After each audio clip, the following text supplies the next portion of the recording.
அனைவருக்கும் வணக்கம். கும்பராசிக்காரர்களுக்கு 5 மற்றும் 8ஆம் இடத்தின் அதிபதியாக இருக்கிறார் புதன். பூர்வ புண்ணியாதிபதியும் அஷ்டமாதிபதியுமாக இருக்கக்கூடிய புதன் 2ஆம் இடமாகிய தனஸ்தானத்தில் நீச்சம் பெற்று சஞ்சரிப்பதை விட 3ஆம் இடத்தில் மே 7ஆம் தேதி முதல் வக்ர மற்றும் நீச்ச நிவர்த்தி பெற்று பலம் பெற்று சஞ்சரிக்க போகிறார். இது உண்மையிலும் வரவேற்கத்தக்க ஒரு அமைப்பாக பார்க்கப்படுகிறது. ராசியின் அதிபதியான சனிக்கு நட்பு கிரகமாக இருக்கக்கூடிய புதன் வலுப்பெறுவது 3ஆம் இடத்தில் பல முன்னேற்றத்தை வகை செய்து கொடுப்பது என அனைத்தும் சிறந்த ஒரு அமைப்பாக பார்க்கப்படுகிறது. மே 7ஆம் தேதி முதல் மே 25ஆம் தேதி முடிவதற்குள் பல அதிரடியான மாற்றங்களை 3இல் சஞ்சரிக்கக்கூடிய புதனால் ஏற்படுவதற்கான வாய்ப்பு உண்டு. ஏனென்றால் உத்தம பார்வையை 9ஆம் இடமான பாக்கியஸ்தானத்தில் கும்பராசிக்காரர்களுக்கு செலுத்துகிறாருங்க புதன். எனவே பல அதிரடியான மாற்றங்கள் இந்த தருணத்தில் சந்திப்பதற்கான சூழல் கும்பராசிக்காரர்களுக்கு உண்டு.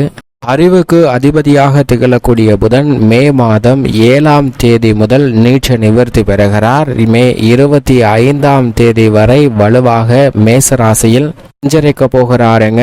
அங்கு சூரியன் மற்றும் புதன் சந்திரன் என பல கிரகநிலைகளுடன் இந்த பயிற்சியில் சஞ்சரிக்க போகிறார். அதிலும் குறிப்பாக நீச்ச நிவர்த்தி பெற்று வித்யாகாரகன் புத்திகாரகன் என்று சொல்லக்கூடிய புதன் வலுப்பெறுவது நல்ல வரவேற்கத்தக்க ஒரு அமைப்பாக பார்க்கப்படுகிறது. எனவேதான் மே 25ஆம் தேதி முடிவதற்குள் நீச்ச நிவர்த்தி பெற்று பலம் பெற்ற புதனின் அமைப்பு காரணமாக இவை நடந்தே தீரும் என்று சொல்லக்கூடிய வகையில் பல அதிரடியான மாற்றங்களை சந்திப்பதற்கான வாய்ப்பு உண்டு. ஏனென்றால் காலச்சக்கரத்தில் நட்பை கொண்டாடக்கூடியவராகவும் அறிவு மற்றும் வித்தைக்கு அதிபதியாகவும் திகழ்கிறார் புதன். சூரியனுக்கு மிக அருகாமையில் இருக்கக்கூடிய கிரகமாகவும் ஒளி பொருந்திய கிரகமாகவும் பார்க்கப்படுகிறார். அவர் கொடுக்கக்கூடிய அறிவாற்றல் என்பது எதிரிகளை பந்தாடக்கூடிய அளவிற்கு விவேகம் நிறைந்தவையாக இருக்கும். எனவே பல்வேறு வகையான சிக்கல் நெருக்கடிகள் இருந்தாலும் கூட அவற்றை சிறப்பாக கையாளக்கூடிய அதிர்ஷ்டயோக வாய்ப்புகள் இந்த தருணத்தில் நிறைந்து கிடைக்கிறது என்பதை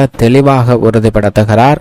என்றால் வித்யாகாரகன் மீனராசியில் நீச்சம் பெற்று சஞ்சரிப்பதை விட தற்போது பலம் பெறுவது மிக பெரிய அளவில் வரவேற்கத்தக்க ஒரு அமைப்பாக பார்க்கப்படுகிறது. எந்த பணியை மேற்கொண்டாலும் இந்த பணியை சிந்தித்து அதற்கு ஏற்றபடி சிறப்பான முடிவை மேற்கொள்வதற்கான வாய்ப்பையும் பல நல்ல விஷயங்களை சிறப்பாக செய்து முடிக்கக்கூடிய யோகத்தையும் வலுவாக ஏற்படுத்தி கொடுக்கிறார். எனவேதான் பல்வேறு வகையான தடைகள் சிரமங்கள் அகன்று முன்னேற்றமும் வெற்றி வாய்ப்பும் நிறைந்து கிடைப்பதற்கான யோகம் நிச்சயமாக உருவாகியுள்ளது. புதனின் பார்வையில் சூரியன் சுக்கிரன் செவ்வாய் போன்ற கிரகநிலைகள் நட்பு கிரகங்களாக பார்க்கப்படுகின்றன. அது மட்டுமல்லாது குரு சனி ராகு கேது போன்ற கிரகநிலைகள் சம கிரகமாக இருக்கின்றன. இதில் குரு தனதை பார்வையில் புதனை பகை கிரகமாக பார்த்தாலும் கூட புதனின் பார்வையில் குரு சம கிரகமாக இருக்கிறார். அது மட்டுமல்லாது சனியின் பார்வையில் புதன் நட்பு கிரகமாக இருக்கிறாருங்க.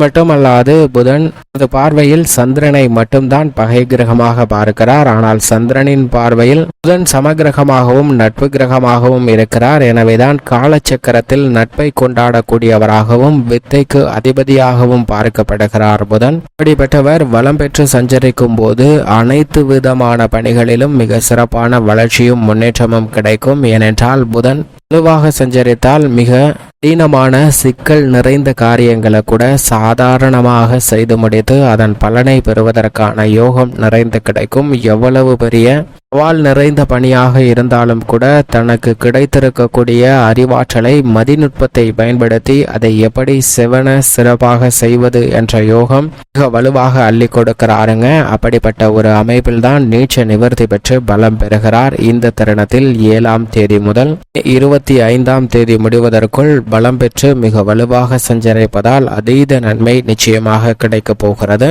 இது மட்டுமல்லாது புதன் கெட்டால் புத்தி கட்டுவிடும் என்பார்கள். நோய்வாய்ப்படுவதற்கும் பல்வேறு வகையான தடைகள் சிரமங்களை சந்திப்பதற்கான சூழலும் உருவாகும். எதை செய்தாலும் உணர்ச்சி வசப்பட்டு குழப்பலாகவும் சிக்கல் நிறைந்தவையாகவும் மாற்றிக்கொள்ளக்கூடிய சூழ்நிலை உருவாகும். மிக எளிதாக முடிக்க வேண்டிய பணிகளை கூட இடியாப்ப சிக்கலை போல் மாற்றிக்கொள்ளக்கூடிய சூழல் புதன் கெட்டுவிட்டால் ஏற்படுவதற்கான வாய்ப்பு நிச்சயமாக உருவாகும். அப்படிப்பட்டவர் தற்போது நீச்ச நிவர்த்தி பெற்று பலம் பெற்று சஞ்சரிக்க போகிறார். எனவே இந்த பயிற்சியில் மிக அதிரடியான மாற்றங்களை அள்ளி கொடுப்பார். ஏனென்றால் சூரியன் உச்சம் பெற்று சஞ்சரிக்கிறார். சிங்கு சுக்கிரனும் சஞ்சரிக்கிறாருங்க. துவக்கத்தில் சந்திரனும் சஞ்சரிக்க போகிறார். எனவே கிரகநிலைகளுடன் இணைந்து சஞ்சரிக்கக்கூடிய இந்த தருணம் என்பது மிகப்பெரிய அளவிலான மாற்றத்திற்கும் முன்னேற்றத்திற்கும் அடித்தளமிடக்கூடிய வகையில் அமைய போகிறது என்பதை தெளிவாகவும் துல்லியமாகவும் உறுதிப்படுத்துகிறார். அது மட்டுமல்லாது புதன் அறிவுக்கு மட்டுமல்ல, வித்தை, கணிதம், எண், ஜோதிடம், மீடியா, செய்தித்தாள், பேச்சுத்திறன், பயந்த சுபாவம், நகைச்சுவை உணர்வு, போதிக்கும் ஆற்றல் போன்றவற்றை மிக வலுவாக அள்ளி கொடுக்கிறாருங்க.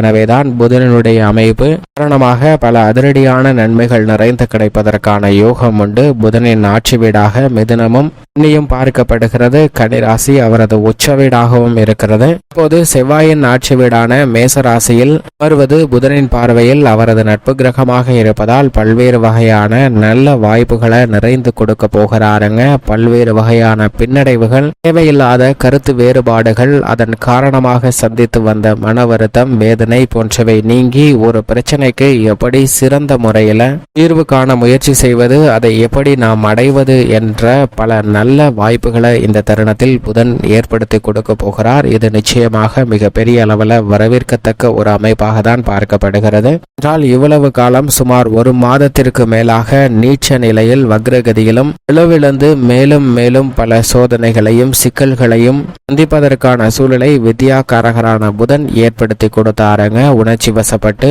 முடிவுகளை எடுத்ததால் சில தடுமாற்றங்களை சந்திப்பதற்கான சூழலும் உருவாகி இருந்தது. ஆனால் அவை அனைத்திலும் தற்போது மிக சிறப்பான மாற்றம் நிறைந்து கிடைக்கிறது என்பதை வித்யாகாரகன், அறிவுக்காரகன் என்று சொல்லக்கூடிய புதன் நீச்ச நிவர்த்தி பெற்று வலுப்பெற்று சஞ்சரிக்கக்கூடிய இந்த தருணத்தில் பல நன்மைகள் நிச்சயமாக கிடைப்பதற்கான யோகம் உண்டு. அது மட்டுமல்லாது பொதுவாகவே புதன் 2, 4, 5, 7, 9 மற்றும் 11 ஆகிய இடங்களில் சுபத்துவ பாதையில் சஞ்சரிக்கும் போது மிக அபரிவிதமான வளர்ச்சியையும் முன்னேற்றத்தையும் அள்ளி கொடுப்பார். ஜென்மம் மற்றும் அஷ்டமத்தில் சில தடைகள், சின்ன சின்ன சிக்கல்களை சந்திப்பதற்கான சூழல் உண்டு. இருந்தாலும் தற்போது நீச்ச நிவர்த்தி பெற்று பலம் பெறுவதால் பல இடங்கள்ல அதிரடியான மாற்றத்தை சந்திப்பதற்கான யோகத்தை உருவாக்கி கொடுக்கிறார். புதனின் சப்தம பார்வையும் நுணுக்கமாக செயல்பட்டு அதில் இருக்கக்கூடிய பிரச்சனை, வில்லங்கங்கள் அனைத்தையும் சுலபமான முறையில் எதிர்கொண்டு மிக சிறப்பான வெற்றியை பெறுவதற்கான யோகத்தை புதன் மாற்றி கொடுக்கிறாருங்க. புதனின் அமைப்பு இப்படி இருக்க, கும்பராசிக்காரர்களை பொறுத்த வரைக்கும் மிக வலுவாக தைரியஸ்தானம், வெற்றி ஸ்தானம் என்று சொல்லக்கூடிய 3இல் வலுவாக புதன் அமர்ந்திருப்பதால் ஒரு வகையில் நல்ல வெற்றி வாய்ப்பை தேடித்தரக்கூடிய ஒரு அமைப்பாக பார்க்கப்படுகிறது.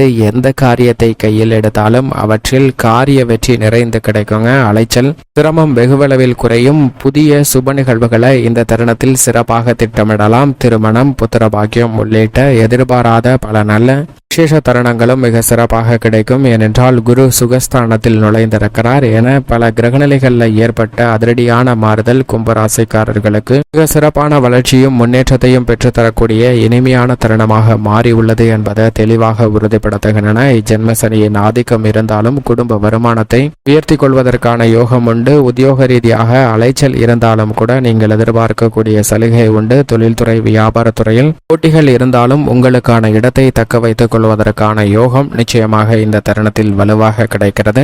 கலைத்துறை மற்றும் அரசியல் துறையின் நாயகனாக இருக்கக்கூடிய புதனும் 3இல் சஞ்சரிக்கிறார். புத சுக்கிர யோகம் மிக வலுவாகவும் புத ஆதித்ய யோகமும் மிக வலுவாக கிடைக்கிறது. ஏனென்றால் சூரியன் உச்சம் பெற்று 3இல் சஞ்சரிக்கிறார். 3ஆம் இடமான வெற்றி குறித்தான இடத்தில் புதன் மட்டுமல்ல பல கிரகநிலைகள் சஞ்சரிப்பதால் கலைத்துறையில் பல புதிய வாய்ப்புகள் கிடைக்கும். அரசியல் சார்ந்த பணிகளில் மகிழ்ச்சிக்கான நல்ல செய்தி கிடைக்கக்கூடிய வகையில் பல நன்மை நிறைந்து கிடைப்பதற்கான யோகம் இந்த தருணத்தில் மிகவும் வலுவாக கிடைக்கிறது. மாணவ மாணவியரின் கல்வியில் நல்ல வளர்ச்சியும் முன்னேற்றமும் இந்த தருணத்தில் கும்பராசிக்காரர்களுக்கு உண்டு. 7.5 சனியாக இருந்தாலும் கூட விவசாயம் சார்ந்த பணிகளில் செவ்வாய் 2ஆம் இடம் ஆகிய தனஸ்தானத்தில் சஞ்சரிப்பதால் முன்னெச்சரிக்கையுடன் நீங்கள் மேற்கொள்ளக்கூடிய அனைத்து காரியங்களிலும் நல்ல வளர்ச்சியும் முன்னேற்றமும் மிக சிறப்பாக கிடைக்கிறது. கால்நடை வளர்ப்பு போன்ற விஷயங்களிலும் சற்று கூடுதல் கவனம் நிச்சயமாக தேவை. பெண்மணிகளை பொறுத்த வரைக்கும் எந்த ஒரு காரியத்தை கையில் எடுத்தாலும் வெற்றிகரமாக மாறும். குடும்பத்தில் ஒற்றுமையும் உத்தியோகம், தொழில் சார்ந்த விஷயங்களில் மகிழ்ச்சியும் நிறைந்து கிடைப்பதற்கான யோகம் உண்டு. மேலும் சாதகமாக மாற்றிக்கொள்ள நிச்சயமாக கும்பராசிக்காரர்கள் 25ஆம் தேதி முடிவதற்குள் வாரத்தில் புதன்கிழமை விரதமிருந்து அருகாமையில் உள்ள பெருமாள் ஆலயம் சென்று தீபம் ஏற்றி வழிபாடு செய்யுங்கள். பல சிக்கல்கள், தடைகள் விலகி வெற்றியும் முன்னேற்றமும் சுபிச்சமும் நிறைந்து கிடைப்பதற்கான யோகம் கும்பராசிக்காரர்களுக்கு நிச்சயமாக கிடைக்கும்.